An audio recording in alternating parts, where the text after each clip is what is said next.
আমেরিকার ঐতিহাসিক কবর রচনা করতে 10 লাখেরও বেশি যোদ্ধা মাঠে নামাচ্ছে ইরান, এক বিরাট শক্তি যা শুধু সংখ্যা নয়, প্রতিশোধ ও কৌশলের এক ভয়ঙ্কর সমন্বয়।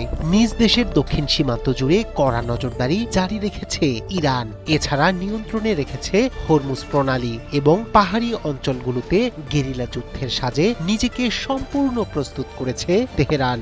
সব মিলিয়ে আমেরিকার জন্য এক অদৃশ্য কেয়ামত তৈরি করেছে শহীদ খামেনির যোদ্ধারা। ড্রোন, ক্ষেপণাস্ত্র এবং ইরাকের সহায়তা মিলিয়ে মার্কিন বাহিনী প্রতিটি পদক্ষেপেই ব্যাপক চাপে। এই যুদ্ধের মহামঞ্চে ইতিহাসের সবচেয়ে বড় বিপর্যয় ডেকে আনতে পারে যে কোনো ভুল পদক্ষেপই। আকাশে ড্রোন আর ক্ষেপণাস্ত্রের গর্জনের মাঝেই চুপিসারে স্থলযুদ্ধে নামার আভাস দিয়েছে আমেরিকা। তবে ওয়াশিংটন বুনো ওল হলে তেহরানও বাঘা তেঁতুল। তাই তো আখেরি মোকাবিলা করতে মাঠে নেমেছে ইরান। দেশটির দক্ষিণ সীমান্ত জুড়ে সর্বাত্মক প্রস্তুতি শুরু হয়েছে এবং সামরিক সূত্র জানিয়েছে ইতোমধ্যে সংগঠিত করা হয়েছে 10 লাখেরও বেশি যোদ্ধাকে।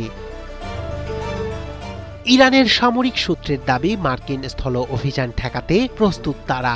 শুধু নিয়মিত বাহিনী নয়, ইসলামিক রেভলিউশনারি গার্ড এবং বাসিস বাহিনীর পাশাপাশি যোগ দিচ্ছে হাজার হাজার স্বেচ্ছাসেবীও। তেহরান বলছে এই বিশাল জনসংখ্যা তাদের সবচেয়ে বড় শক্তি। ইরানের ভৌগোলিক অবস্থানও তাদের সবচেয়ে বড় সুবিধা। পাহাড়ি অঞ্চল, সংকীর্ণ পথ, মরুভূমি এবং শহুরে এলাকায় শক্তিশালী প্রতিরোধ ব্যবস্থা স্থলযুদ্ধকে জটিল করে তুলতে পারে। শুধু খোলা সংঘাত নয়, গেরিলা যুদ্ধ, ক্ষেপণাস্ত্র হামলা এবং ড্রোন কার্যক্রমের মাধ্যমে দীর্ঘস্থায়ী প্রতিরোধের প্রস্তুতি নিচ্ছে তেহরান।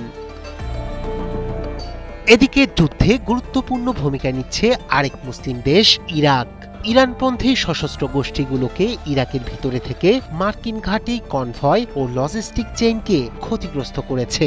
ইরাকের এই সক্রিয় ভূমিকা মার্কিন স্থল অভিযানের সম্ভাবনাকে আরও ঝুঁকিপূর্ণ করে তুলেছে। ইরানের প্রমাণিত প্রতিরোধ এবং আঞ্চলিক সমর্থনের ফলে ইতোমধ্যেই চাপের মুখে মার্কিন বাহিনী।